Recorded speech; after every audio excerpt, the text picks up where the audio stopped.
Hello everyone, welcome to just math easy. तो students, आज हम लोग पहुंच चुके हैं अपने क्वेश्चन नंबर सेकंड पे, जो कि ये क्वेश्चन नंबर सेकंड हम लोग जेईई मेन का जो सॉल्यूशन सीरीज चल रहा है उसमें चैप्टर 3D ज्योमेट्री के क्वेश्चन नंबर सेकंड पे हम लोग आ चुके हैं। क्वेश्चन नंबर फर्स्ट हम लोग कर चुके हैं। अगर कोई बच्चे फर्स्ट टाइम है इस चैनल पे तो क्वेश्चन नंबर फर्स्ट आप डिस्क्रिप्शन में लिंक डाला हुआ है, आप जाके वहां से क्वेश्चन नंबर फर्स्ट दे सकते हैं। तो क्वेश्चन नंबर सेकंड करने वाले हैं। बहुत सिंपल सवाल है। ये जो सवाल है 3D ज्योमेट्री का सवाल है और ये सवाल हमारा डायरेक्शन कोसाइन पे बेस्ड क्वेश्चन है। बहुत सिंपल है। जो डायरेक्शन कोसाइन की प्रॉपर्टी होती है उस पे ये बेस्ड सवाल है। देखिए बहुत इजी है। ये सवाल 2007 AI-EEE में आया हुआ है।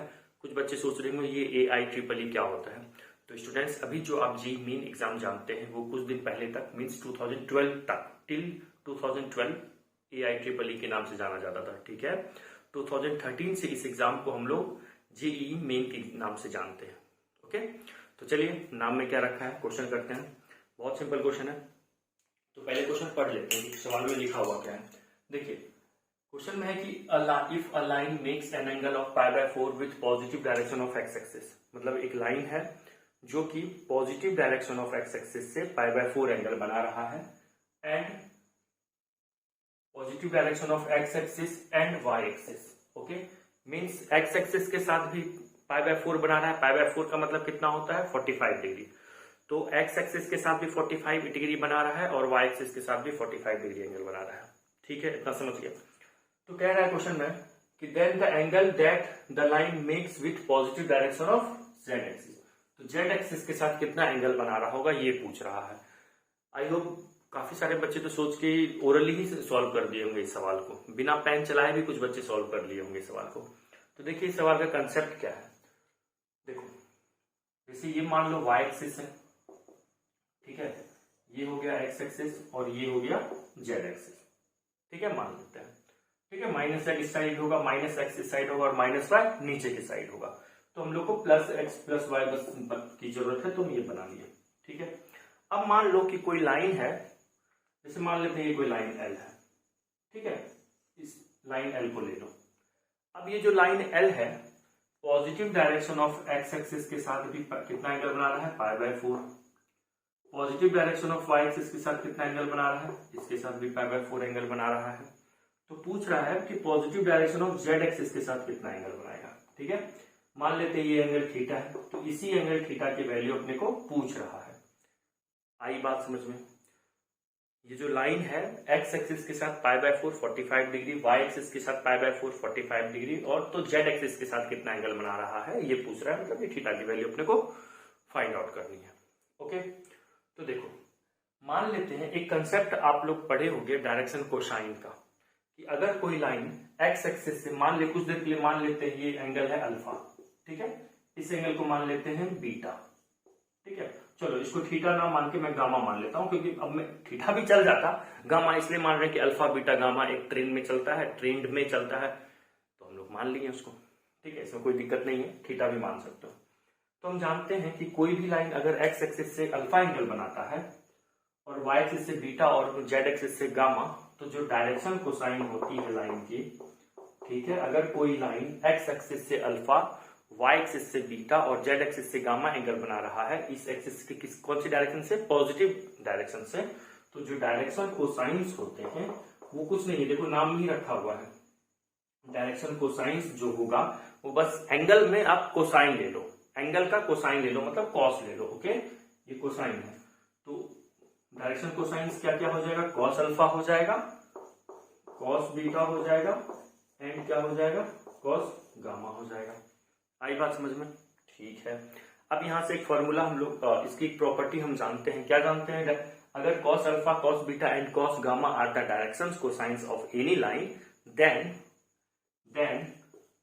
What we know, cos square alpha plus cos square beta, है ना, cos square beta plus cos square gamma equal to क्या होता है 1 होता है ना, इक्वल टू क्या होता है 1 होता है। तो इसी प्रॉपर्टी को हम लगाएंगे और क्वेश्चन को सॉल्व कर लेंगे। बहुत सिंपल है ना। अगर कोई लाइन का direction cosine cos alpha cos beta cos gamma है, अल्फा बीटा गामा क्या है, अल्फा है एक्स एक्सिस के साथ जितना एंगल बना रहा है, बीटा क्या है, वाई एक्सिस के साथ जितना एंगल बना रहा है, गामा क्या है, जेड एक्सिस के साथ जितना एंगल बना रहा है। तो अगर कोई लाइन एक्स वाई जेड के साथ अल्फा बीटा गामा एंगल बनाती है तो कॉस अल्फा कॉस बीटा और कॉस गामा उनका डायरेक्शन कोसाइन कहलाता है। ठीक है, ओके। तो इसका एक प्रॉपर्टी होता है डायरेक्शन कोसाइन का कि cos square alpha cos square beta cos square gamma 1 के बराबर होती है। ये valid for all straight line है ना, किसी भी वेक्टर के लिए ये वैलिड है। आई बात समझ में? तो इसी कंसेप्ट को हम यूज करेंगे और सवाल करेंगे। देखिए कैसे। तो यहां से अल्फा पता है अपने को, है ना, तो अल्फा की वैल्यू कितनी है, π/4। तो कॉस स्क्वायर π/4 प्लस बीटा मालूम है कितना है, वो भी π/4 है, तो कॉस स्क्वायर π/4 प्लस गामा तो मालूम नहीं, गामा ही तो फाइंड आउट करना है। तो ये क्या हो जाएगा, cos square gamma equal to 1। तो कॉस π/4 कितना होता है, कॉस 45 डिग्री, ये भी मालूम है कि नहीं, बहुत सिंपल है। cos 45 कितना होता है, 1/√2 होता है। तो ये कितना हो जाएगा, 1/√2 का होल स्क्वायर प्लस ये क्या हो जाएगा, ये भी तो 1/√2 होता है ना, cos 45 है तो 1/√2 का होल स्क्वायर, और ये क्या हो गया, cos स्क्वायर गामा ही रहेगा इक्वल टू 1। आई बात समझ में? 1/√2 का होल स्क्वायर कितना मिलेगा, ये तो हो जाएगा 1/2 प्लस ये हो गया 1/2। स्क्रीन पर नजर होनी चाहिए, है ना, इधर उधर नहीं देखना है। 1/2 हो गया, 1 का स्क्वायर 1, √2 का स्क्वायर 2 हो गया, फिर 1 का स्क्वायर 1, √2 का स्क्वायर 2 हो गया, cos square gamma equal to 1।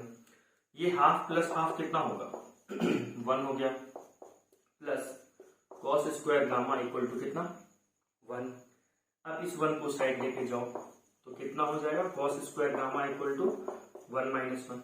ये 1 से 1 कैंसिल आउट हो गया तो 0 हो गया इधर।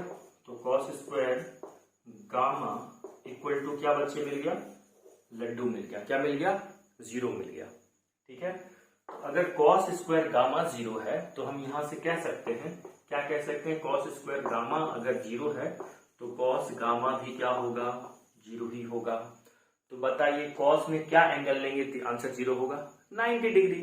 बहुत बढ़िया, 270 भी ले सकते थे, लेकिन यहाँ पे कौन सा एंगल लेना है ना, 90 डिग्री लेना है।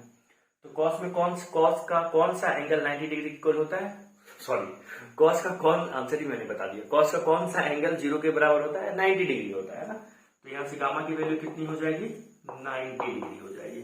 90 को क्या बोलते हैं हम लोग, π/2 बोलते हैं। तो देखो जरा आंसर में π/2 है क्या, बी में, B is the correct answer है ना, बी में ही π/2 है। तो आया समझ में?